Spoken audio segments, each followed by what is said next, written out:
Good morning, Inspiration 1390 family. Always my pleasure to be with you on the morning show, and always my pleasure to give you great information. And it is a Wellness Wednesday. Dr. Kimberly Allen, the full name, she is back. She's been doing a great job giving us a lot of advice about what we should eat, what we should drink. And today, she's going to share her personal testimony. It's National Cancer Prevention Month, and I know you, Dr. Kim, have dealt with cancer in your family, and it actually probably led to your passion about health, wholeness and wellness. Absolutely, absolutely it did. When I was younger, my actual eldest sister, she passed away with stomach cancer. Mm-hmm. But that's actually where I learned how to puree food and to juice, because I helped my mother puree her food. She had 60% of her stomach taken out due to stomach cancer. And then my godmother passed away of breast cancer, and I helped to take care of her as well. And I understood different food dynamics and how she actually got breast cancer. And then my mother passed away of ovarian cancer. And so doing all the research that I needed to do on the different forms of cancer so that people can have their loved ones longer, so that they can reverse, they can prevent, and they can live a better life with the diagnosis. And I always tell people, don't own the diagnosis. We love our doctors, and they're great for when situations are heightened. Mm-hmm. But if we can be the physician that heals ourselves, like it says in Luke, then I am ready to partner with those people who are ready to be their own physician. Yeah, and I mean, it's sad to hear and see. Yes. A lot of folks are passing away from cancer. And through your research, can you just share one thing that you learned about the dynamics of cancer, how it happens, and ways that we can try to do our best to regulate it if we do get that diagnosis? I always like to tell people to start at the root. There's always a root cause of why a person receives a diagnosis.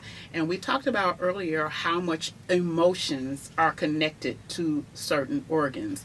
So sometimes one of the first things I will ask a person is, what life-altering thing has happened in your life recently? Because sometimes it makes a person bitter and not better. And so I start with there. Is it resentment? Is it bitterness? Is it trauma? What are you holding on to? So I'll begin to unpack what I call a primary plate. There's a primary plate that leads to a secondary plate. There's a reason why people might crave attention, they may crave a food, they may crave an addiction, whether it's alcohol or cigarettes or anything. Is something that drove them to that. And normally the primary plate is what a person is dealing with psychologically or in trauma. So I'll say that first, because we have to detox that before we can declutter anything else. So we'll detox that first. And then once we do that, then I'll begin to deal with, okay, what are you craving? What foods? Because cancer loves sugar. So I'll say the first thing that we have to do is get sugar out. Why? Because sugar robs the body of oxygen and actually goes into the very bone marrow and begins to eat at the bone marrow of someone's body. And as you know, when cancer gets into that bone marrow, sometimes it can be very devastating. And so the first thing I'll say is, let's go sugarless, so that we can see how we can get more oxygen in your body. All right, here with Dr. Kim on this Wellness Wednesday. It's National Cancer Prevention Month, and she's talking about her journey that she's had with her mom and her spiritual mom and family members. So she's going to talk to us what she has processed, what she has learned, and how we can put it into play if perhaps you're dealing with cancer, or maybe you have a loved one or a friend. We're going to get back into it on a Wellness Wednesday. Good morning, Inspiration 1390 family. It is Sonya Blakey on a Wellness Wednesday, and February not only is Heart Health Month, it's also National Cancer Prevention Month, and Dr. Kim is with me, wholeness and wellness expert, and she's sharing a little bit of her journey with cancer that you actually help your mom work through, and a lot of folks know your mom, the late Dr. Joanne Long. Let's talk about love, marriage, and the family. She was on radio for years. Yes. And you said the doctor only gave her, after the diagnosis, he only gave her 2 weeks to live? Or was it 2 months? They said 2 weeks to 2 months to live. Get your affairs in order. And she left when her and God said she was going to leave, but it was a little after 2 years. And I absolutely believe that it was her family, her friends, her loved ones. Faith without works is dead. So it was faith and works. So we had to work nutrition, we had to work movements. There were times that I actually took my mom to stretch lab or in stretching, walking, getting fresh air. But it was work to live.